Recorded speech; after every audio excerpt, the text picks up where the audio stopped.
terima kasih pemirsa tvparlemen.com, Anda masih bersama kami dalam dialog khusus tvparlemen.com dengan tema Rancangan Undang-Undang Konservasi Tanah dan Air dengan narasumber kita, anggota Komisi 4 DPR dari fraksi Partai Golkar, Ibu Teti Kadibawono. Beliau ada juga sebagai anggota BKSAP dan sebagai Kaukus Perempuan Parlemen Republik Indonesia. Baik, ya Ibu, tadi mengenai harapan. Sebelum mengenai harapan, kita membahas dulu mengenai kementerian-kementerian yang terkait ya Ibu ya dalam RUU KTA ini. Apa saja dan apakah ada peraturan yang agar tidak terjadi tumpang tindih di antara kementerian yang terkait seperti itu? Ya, sebetulnya kalau RUU ini mungkin heavy-nya lebih kepada kehutanan sebetulnya. Baik. Tetapi kalau kita membaca isi adanya lahan kritis dan sebagainya. Tetapi kalau dilihat dari judul yang pertama tadi, judul awal adalah konservasi tanah dan air, ini tentunya akan memasuki lingkup pertanian, perkebunan, kemudian juga KPU-an nantinya, karena kita bicara tentang air dan sebagainya, juga termasuk di Tamben itu kan juga ada air tanah yang harus juga dikonserv, kira-kira begitu.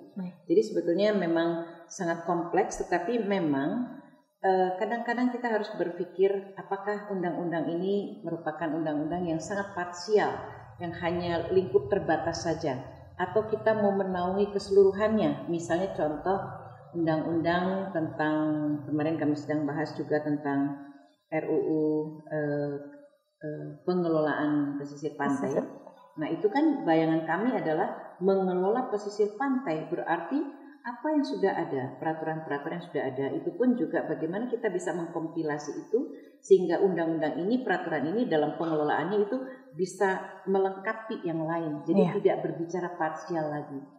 Karena memang kalau kita bicara parsial hanya masalah ini, masalah itu, ya itu ego sektoral dari masing-masing sudah bisa kita baca.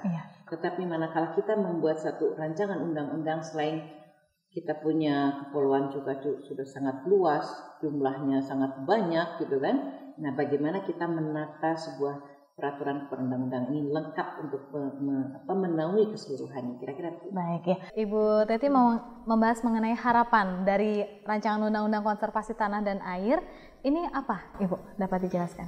Saya memang tergembleng sekali pada saat saya di Jawa Barat, waktu itu menjadi anggota DPRD, karena kebetulan saya ditunjuk menjadi ketua Kaukus Forum DPRD untuk Lingkungan Hidup. Dan saya memiliki pakar-pakar, dosen-dosen yang kami setiap minggu berdialog dengan mereka, sehingga nuansa lingkungan itu sangat melekat di dalam setiap pembahasan. Jadi apalagi tentang konservasi tanah dan air, tentunya kita juga betul-betul harus mengamankan lingkungan hidup kita. Jadi dimanapun saya ditempatkan, manakala misalnya contoh waktu di Badan Legislasi, bila mana ini berkaitan dengan masalah lingkungan hidup, itu pasti akan muncul berbagai macam referensi yang pernah saya pelajari banyak waktu saya di Jawa Barat. Iya, dan melihat waktu yang tinggal sedikit lagi Bu ya di periode 2009-2014. Ya, apakah Ibu optimis bahwa rancangan undang-undang konservasi tanah dan air ini akan selesai? Insya Allah selesai, karena sebetulnya masa yang paling padat untuk para calon legislatif, dan saya juga insya Allah maju lagi, itu adalah di bulan Januari sampai dengan April nanti. Tetapi setelah itu kan kami masih punya waktu, tetapi sebetulnya tinggal mengatur saja bagaimana memanage waktu, bahwa pekerjaan itu kalaupun kita tidak secara fisik hadir di kantor, kita pun tetap bisa berkirim berita melalui email dan komunikasi dengan sesama teman, misalnya ataukah juga dengan fraksi.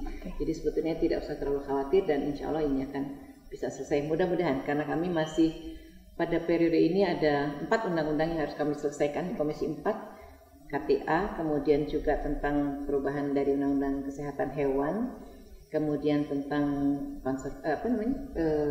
pengelolaan pesisir pantai dan juga perkebunan. Jadi ini 4 materi yang cukup lumayan, tetapi kalau misalnya memang berhasil berarti ini sangat monumental untuk kami di Komisi 4, karena urusannya betul-betul masuk kepada wilayah grassroots, kira-kira begitu. Baik Ibu Teti, terima kasih atas waktunya, dan semoga rancangan undang-undang yang ada di Komisi 4 ini semua dapat terselesaikan, dan Ibu juga bisa maju lagi sebagai anggota DPR mengaspirasikan seluruh aspirasi dari masyarakat Ibu ya, supaya tercapai semua. Dan Pemirsa, demikianlah dialog khusus kita kali ini dengan tema rancangan Undang-Undang Konservasi Tanah dan Air dengan narasumber kita anggota Komisi 4 DPR dari fraksi Partai Golkar, Ibu Teti Kadibawono. Terima kasih atas perhatian Anda dan jangan lupa selalu saksikan dialog khusus tvparlemen.com. Terima kasih dan sampai jumpa.